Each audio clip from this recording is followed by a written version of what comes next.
Hey, Andrew here for mynexttablet.com, today with an unboxing and hands-on of the new Samsung Galaxy Tab S6. Let's get to it. Alright, I finally have the Samsung Galaxy Tab S6 in front of me. I bought it in Germany. Here it costs 749 euros, which is quite expensive. In the United States you have to pay at least 649 US dollars. And yeah, I'm guessing that will be roughly between those two will be the international prices pretty much everywhere worldwide. It should be available everywhere worldwide pretty soon. Alright, let's start this unboxing. You're seeing the tablet already. It looks pretty nice. It has the little groove thing on the back for the S Pen stylus. We will check it out in a bit and more detail. And yeah, tablet seems nice. Then of course we have the standard power plug. There's nothing special about it. Then we've got the S Pen itself, of course. It's included at no extra charge, but you can also get a separate one if you want. Then there's a standard USB-C to Type-A cable. And then we've got this eject tool for the micro SD card slot, but also for the SIM slot if you get the LTE version. And yeah, then we've got the standard warranty and warranty quick start guide and so on. And we've got a little tool and those extra tips for the S Pen. So yeah, if they break or if they are used, then you can exchange them. Alright, since I shot the first parts of this video, a couple of hours have passed already and I already ran a couple of benchmarks, did a gaming test and so on. And yeah, now I can share my first thoughts and experience with this tablet. First of all, let's check out the design. We've got a 10.5-inch screen here. They're very slim, relatively slim black bezels around the screen. We've got an 8-megapixel front-facing camera. There are no physical buttons on the bottom anymore. I believe the last one was the Galaxy Tab S3. The S4 didn't have those. And yeah, but unlike with the S4, we do have a fingerprint scanner here, but it's under the screen. And I believe this is the first tablet to ever be released with the fingerprint scanner underneath the screen, like the screen fingerprint scanner. We've only seen that in smartphones until now, right? Yeah, so that's a nice feature. It seems to work okay. Yeah, the Galaxy Tab S5e had a fingerprint scanner on the side, and the Galaxy Tab S4 did not have one. It had an iris scanner, which is missing here. But you can set up facial recognition, but it's only using the normal front-facing camera. Yeah, so that's the front. On the side here, on this side we've got this little pin connector thing here for the charging dock, but also for the keyboard dock. And then on the bottom we've got two speakers and a USB-C 3.1 port. You can connect normal accessories, but also a mouse or a monitor or something like that. Then on this side we've got the micro SD card slot, because I've got the Wi-Fi version, but if you get the LTE one, I'm sure the SIM card fits in there as well. Then we've got a volume rocker, a power button, and on the top we've got two speakers again. So in total the tablet has 4 speakers, similar to an iPad Pro or to other high-end tablets from Samsung themselves and also from Huawei and so on. And yeah, you don't see a headphone jack because that's missing again. That's very sad, but sadly we have to live with that in the future more and more. There's no adapter also included, which is quite sad. Anyway, on the back we've got a camera, and that's the first in a tablet. Again, I believe we've got 2 cameras here, 13 and 5 megapixels, and one of them is a wide angle lens.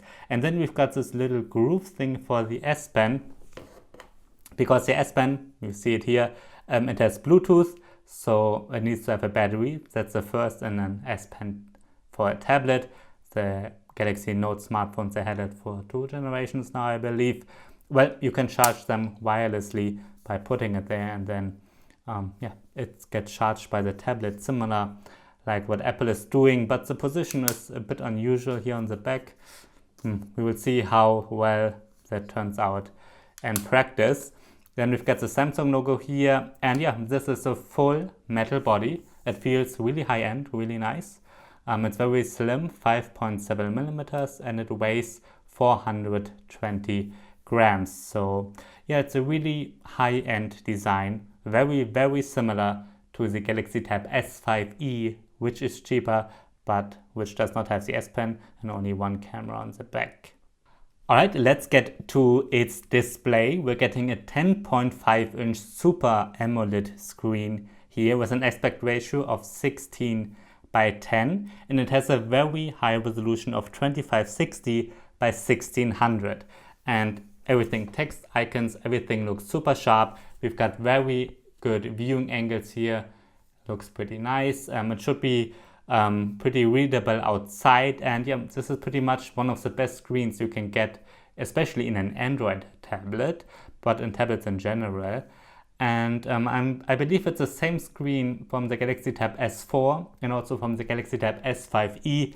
I will do a comparison later on in another video, but it seems to be the same screen, or at least a very similar one. A nice feature of the screen is, of course, that you can use the S Pen on it. And I tested it with other S Pens already. They all work on here, just in case you're wondering. And yeah, this S Pen is a bit special because it has Bluetooth. It's thicker than the S Pen for the Galaxy Note smartphones, for example.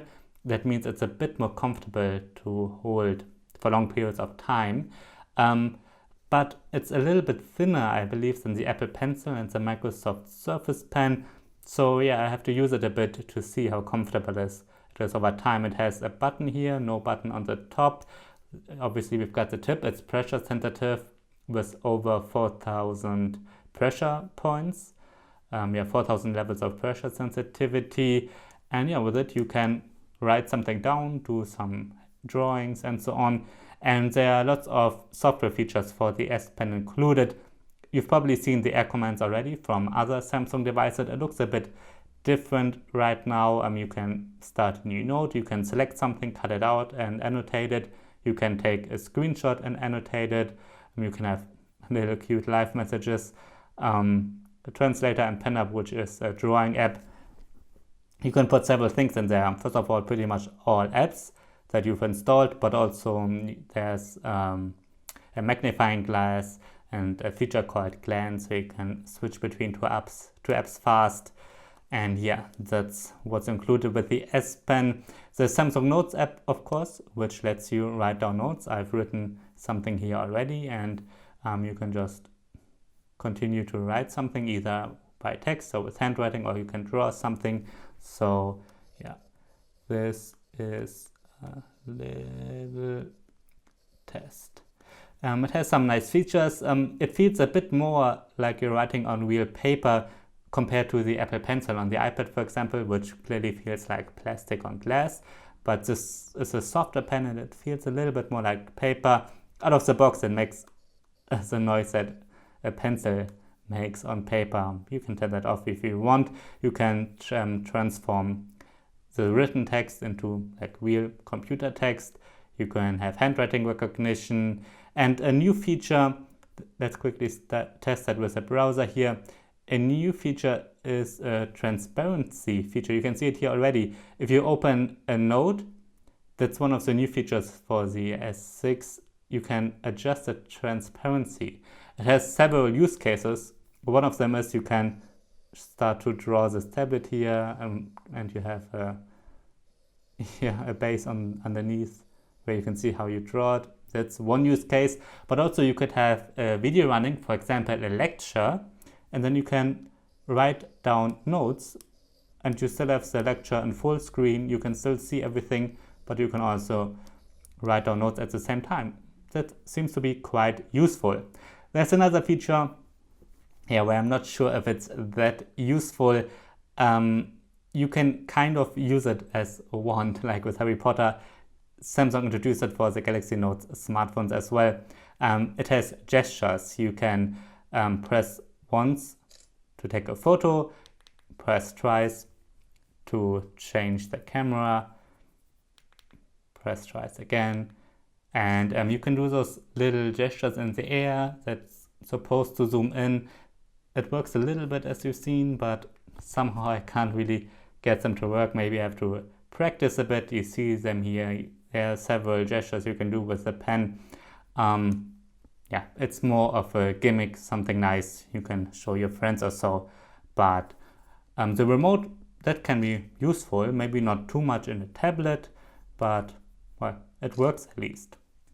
Alright, so much about the S Pen. Let's get to the internal hardware, and inside runs a Qualcomm Snapdragon 855 octa-core processor together with 6 or 8 GB of RAM depending on the version you're getting, and there's a 128 GB or 256 GB internal storage. You can choose between the two, and there's obviously the micro SD card slot as well.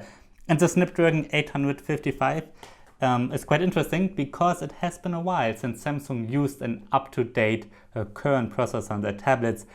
The last two times they used 1-year-old chips, which always was a bit disappointing because smartphones were always faster than tablets. But now it's the same chipset, the Snapdragon 855, like you see on many high-end smartphones right now. And I already took a couple of interesting screenshots that you should know. First of all, out of the box, there are 22.2 GB used up by the system already, which actually is quite a lot if you think of it. Sure, there are 128 GB in total here, but still, 22.2 GB by the system. It's for the Samsung Note stuff, for Samsung DeX and so on. Still quite a lot.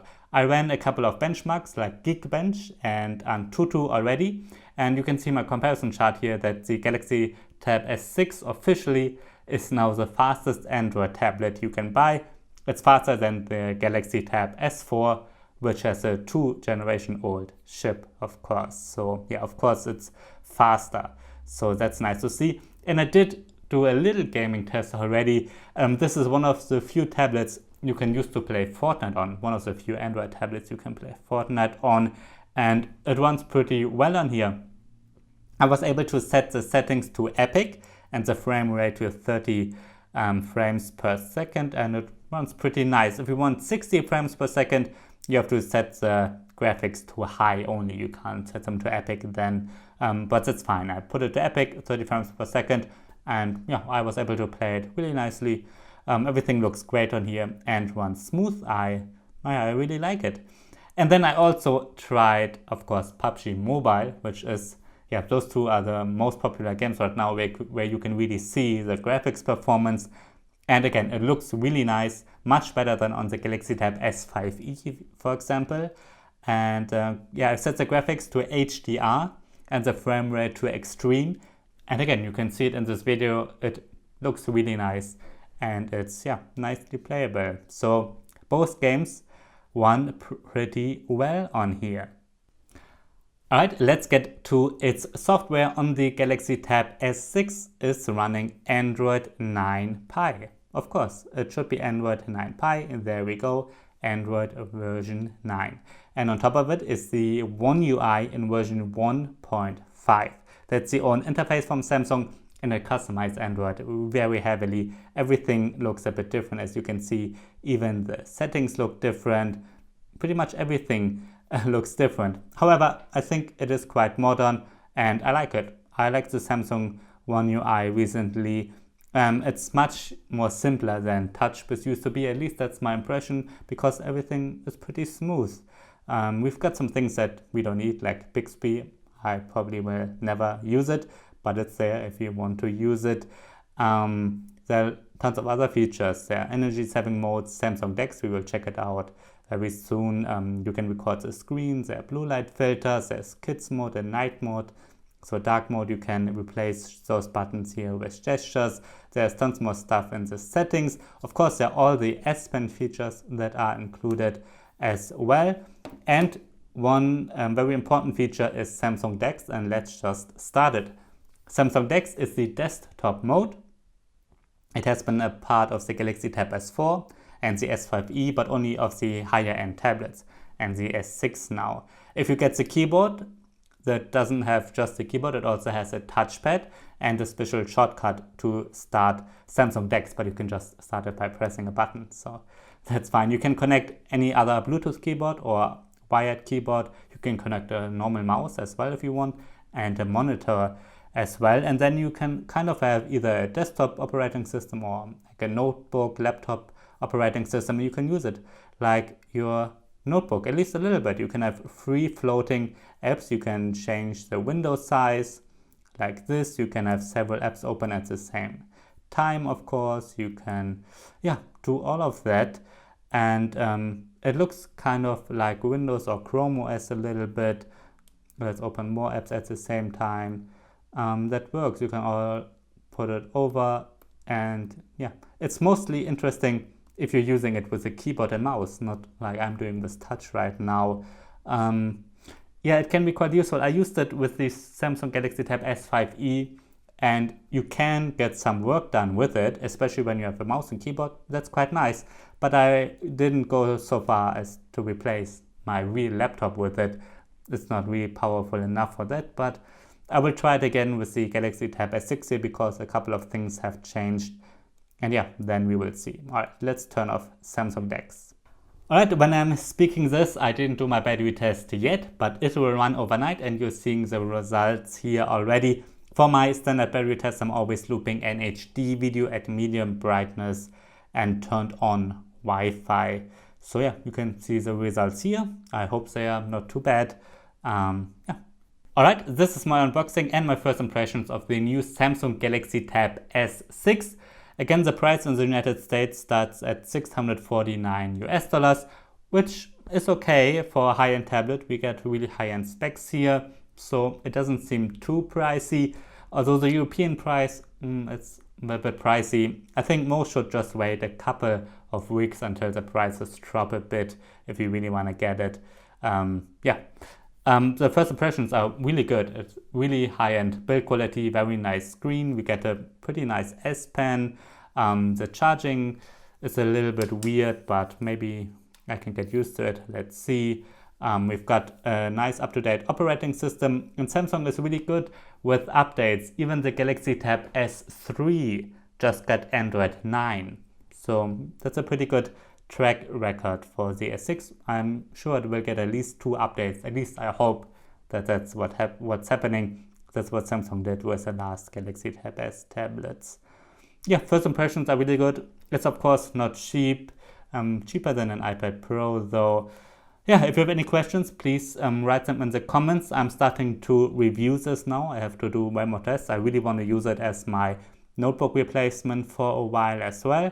And then let's see how well it is in real life. If you have anything I should test for my final review, please write it down below. I'm expecting to publish the final review in a couple of weeks or so. Alright, this is the Samsung Galaxy Tab S6. I'm NJ for mynexttablet.com. Thanks for watching and see you next time.